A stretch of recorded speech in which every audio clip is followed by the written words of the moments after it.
में जब भी फूल लटकते तब हमारी नजर जाती नहीं, और जब भी फूल झाड़ू से किसी तरह पाड़ी जाती तब हमारी एक चाहत होती है जो हम किसी मध्यम सेवा में ले चले जाएंगे, और किसी मध्यम हम किसी काया के मुक्ति के लिए द्वार के लिए चले जाते, जब यही एक द्वार है जहां हमारी अंत हो जाती है। और जब झाड़ू की फूल झाड़ू से उतारी जाती तब आज के माध्यम में हम प्राणी किसी तरह झाड़ से तो फूल उतारते नहीं है, क्योंकि अधिक झाड़ अपने घरों में है ही नहीं।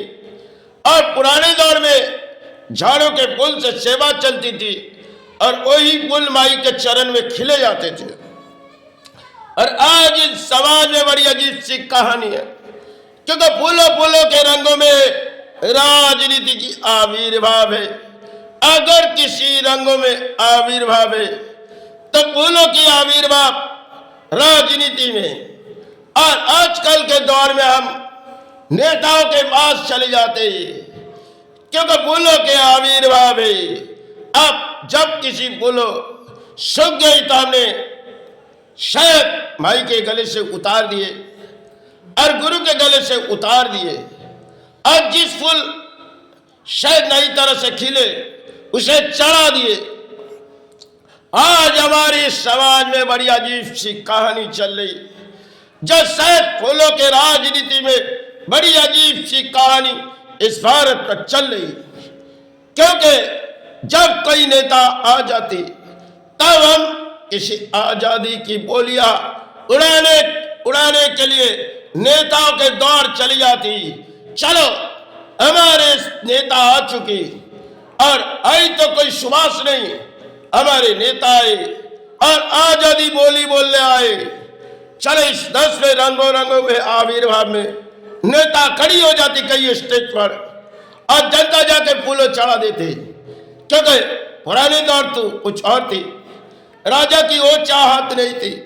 और आज के हमारे समाज में नेताओं के कुछ चाहत थे। चाहे हम फूलों में आविर्भाव हुए, हमारे लिए अधिक फूलों ले आओ और हमें पहना दो, क्योंकि हम पहने से धर्म के गुरु पहनी। आज समाज में बंगाल से लेके कुछ नेता होती है चाहे भारत में, फूलों के आविर्भाव में, और जैसे कोई फूल फूटे जाते झाड़ों के माध्यम से, और वही फूल हम माता के गले में चढ़ा देते चाहे गुरु गले में। लेकिन आज के दौर में बड़ी अजीब सी राजनीति है, और इस राजनीति में बड़ी अजीब सी कहानी चलती जा रही है। किसी फूलों गिराए गए और सूखे गए तो उस फूलों हमने गिरा दिए। अब जब फूलों झाड़ से उतारी तो शायद फिर नई तरह से फूलों खिलेगी। आज इन भारत में फूलों तो खिलते माई चरण और गुरु चरण में, लेकिन राजनीति के नेताओं के लिए हमें फूलों झाड़ से तो नहीं उठाते, लेकिन कई मध्यम बाजार में जाते, अरे हमारे देश के कोई नेता आ रहे, अरे उनके लिए अच्छी फूलों दो, उसे हम बरमाला करके पहनाएंगे, क्योंकि आजाद देश पर सुभाष तो आई नहीं, और आई तो कुछ हमारे नेता। चलो उनके गले में फूलों माला पहना के और किसी मातृ नाम कृपा नाम लेके, किसी गुरु नाम कृपा लेके हम उससे पहना लेंगे। देश आजाद तो हुई है, लेकिन हमारे देश में बड़ी अजीब सी कहानी चल रही है इस राजनीति से, जो सच जागुटी धर्म और जागुटी अधर्म दोनों बीच एक साथ है। एक तरफ जागुटी धर्म, एक तरफ अधर्म जागुटी।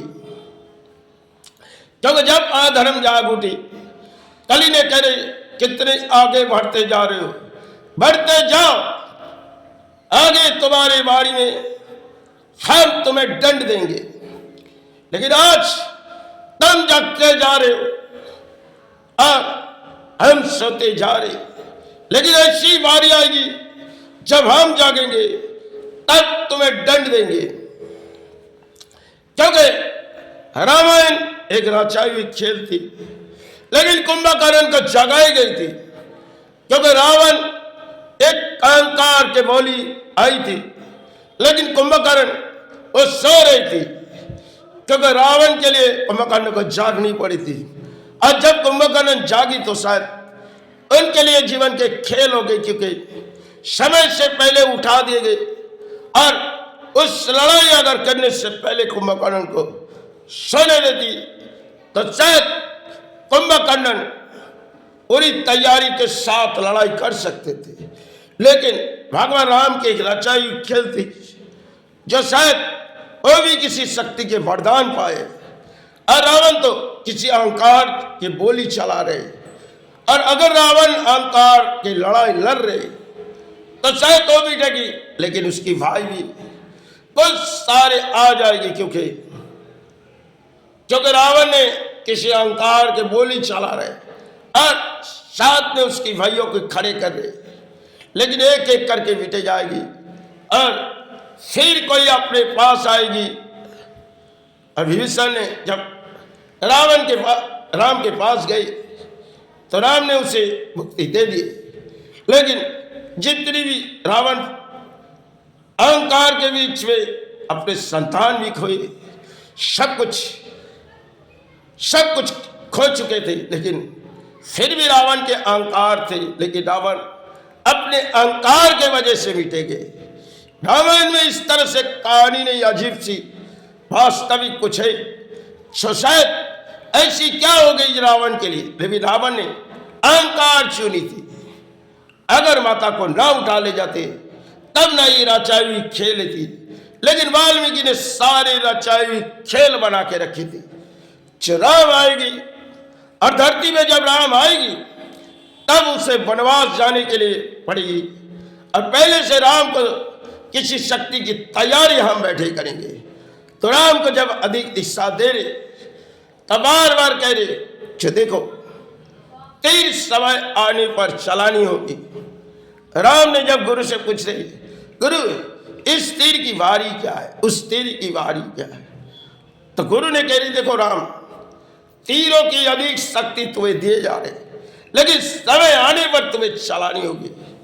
लेकिन राम ने जब लक्ष्मण ने ब्रह्मास्त्र चलाना चाह रहे थे, राम ने कह दिया लक्ष्मण ये नीति विरुद्ध है। रामायण में इस तरह से रचाई हुई खेल थी।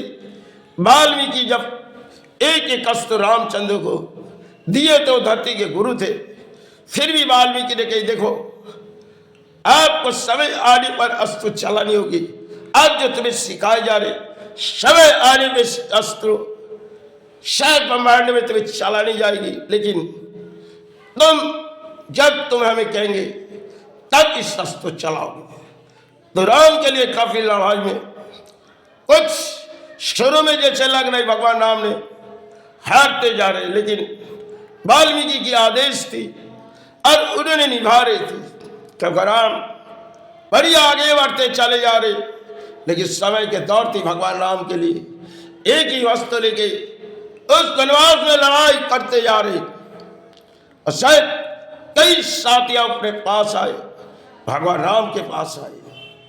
राम ने भले वनवास गए तो माता को ले गए, लक्ष्मण भैया को, लेकिन कुछ राजाई खेल में माता को जानी पड़ी थी और महाराज रावण उठा के ले गए थे।